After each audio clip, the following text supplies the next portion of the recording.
Hello दोस्तों, आज देखिए आज आपको बताते हैं ओल्ड पेंशन स्कीम के बारे में। देखिए क्या बोले हैं बबीता मैडम, तो चलिए आपको दिखाते हैं पूरा। ओपीएस की ओल्ड पेंशन स्कीम, तुम लोगों को शायद पता ना हो। ओपीएस का मतलब है old pension scheme. Old pension scheme क्या थी?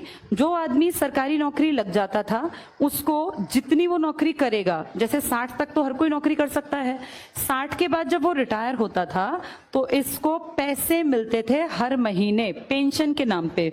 और ये पेंशन 1-2 हजार नहीं थी, ये पेंशन इतनी थी कि इसकी जिंदगी इज्जत के साथ कट जाती। इसे अपने बहू बेटे के सामने हाथ ना फैलाना पड़ता कि बेटा मेरा चश्मा बनवा दे या डॉक्टर के पास ले चल। एक तो इसको बैठे बिठाए पैसे मिलते। बुढ़ापे में पैसा ज्यादा जरूरी होता है, जवानी में तो सब कमा लेते हैं, लेकिन जब 65 साल 70 साल पकड़ते हैं, शरीर कमजोर होता है, तब पैसा कैसे कमाए? काम तो कर नहीं सकते। तब बच्चों को बोझ लगते हैं माँ बाप, चाहे माँ बाप ने कितना ही कुछ भी करके खिलाया हो, तब बोझ लगने लगते हैं। ये ह्यूमन नेचर है, इसीलिए अपना पैसा होना बहुत जरूरी है। अगर पैसा होगा तो आदमी ठाट से बैठ के खाएगा। और आदमी जो पेंशन वाले थे ना, इनको सिर्फ पेंशन नहीं, इनको इसके साथ साथ हेल्थ के ऊपर भी सरकार एक श्योरिटी बना के देती थी कि आपको या आपकी वाइफ को, बच्चों को नहीं। बच्चे 21 साल के बाद कवर नहीं होते। किसी का बेटा अगर 22 साल का है तो फिर वो पेंशन वाले लोग जो है ना, ये इसका इलाज नहीं करा सकते, उसके लिए पैसे देने पड़ेंगे। अपना कमा खा, उसके बच्चों को थोड़ी ना सरकार खींचती जाएगी। लेकिन वो जो भी आदमी है और जो उसकी वाइफ है, इन दोनों का सारा मेडिकल का खर्चा सरकार उठाती थी। अगर ध्यान से देखा जाए तो ये बहुत जरूरी और बहुत अच्छी बात थी। देखो, मैं जैसे कुछ लोग कहेंगे कि नहीं इससे देश का नुकसान होगा, ये कहना बहुत आसान है, लेकिन इस पे थोड़ा सा अगर दिमाग लगाया जाए कि सरकार खुद अपनी जबान से कहती है कि जी टोटल हमने जो सरकारी नौकरियां दे रखी हैं वो तो आबादी के 1% के आसपास को हैं।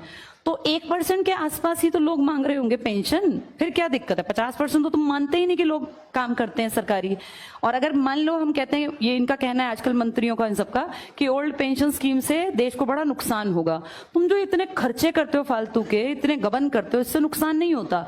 और अगर नुकसान होता है तो हमारे एमएलएस को, हमारे एमपीज को, हमारे CM, PM, president of India, vice president of India, इन सबको क्यों मिल रही है पेंशन अब भी? अगर बंद ही की है, ये भी तो आम ही आदमी होंगे ना, ये कोई ऊपर से उतरे हुए कोई भगवान के दूत तो है नहीं, ये भी आम लोगों में से ही हैं। अगर सब आम लोगों की पेंशन दुखी करती है, देश के कंधों पे बोझ ज्यादा डलता है, देश बड़ा कमजोर हो जाता है, देश टिक नहीं पाएगा, तो फिर इनकी पेंशन क्यों दी जा रही है? और आम आदमी की पेंशन कितनी थी? 20,000, 22,000, 25,000, जिसमें जीवन कटता है, कोई महल नहीं खड़े होते पेंशन के पैसों से।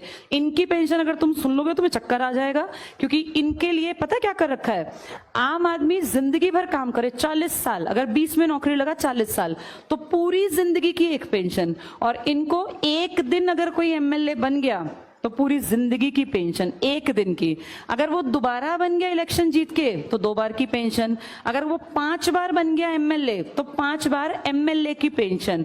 फिर वो 2 बार एमपी बन गया तो एमपी की पेंशन। फिर वो राष्ट्रपति बन गया तो राष्ट्रपति की पेंशन। तुम सोच भी नहीं सकते कितना रुपया इनकी पेंशन्स में इन तक पहुंचता है। किसी एक का नाम तुम ना गूगल पे लिखना और तुम उसका पूरा इंफॉर्मेशन निकालना, वो कई बार एमपी एमएलए बने होते हैं। ये एमपी, एमएलए, सीएम, पता नहीं कितनी कितनी पोस्ट पर। अगर कोई राजनीति में 40 साल काट गया, इनमें से कम तुम देखना वो 5-6 बार कुछ बन गया होगा, 2-3 बार कुछ। उन सबकी अलग अलग पेंशन आती है। तो इससे हमारा खजाना खाली नहीं होता। ये तो सारे खानदानी, देखा नहीं, बैठे बैठे राज करते जाते हैं। ये कहते हैं कि ओल्ड पेंशन स्कीम जो किसके लिए मेन जरूरी थी? आम आदमी के लिए, उसको तो खत्म कर दिया। अब पीछे कितना विरोध किया लोगों ने, लेकिन क्या किया? मारकाट। वो बेचारे जितने लोग इकट्ठे हुए थे उन पर डंडे बरसाए और वो पानी के वो सब ला के कैनन और नुकसान किया। जैसे अगर ध्यान से देखा जाए, ठीक है खत्म कर दो, फिर इनकी भी तो खत्म करो ना। ये तो और बोझा डाल रहे हैं। ये तो एक आदमी 4 पेंशन खा रहा है, वहां बेचारे 40 लोग मिलकर इतनी नहीं लेते होंगे जितना ये एक आदमी खा जाता है। तो इसका भी तो कोई हिसाब किताब हो। ये क्वेश्चन उठने चाहिए जब डेमोक्रेसी की बात हो, जब लोकतंत्र की बात हो। इसीलिए तुम्हारा पढ़ना जरूरी है, ताकि तुम्हें ये बातें पता चलें। तो जब इलेक्शन होगा तो कितनी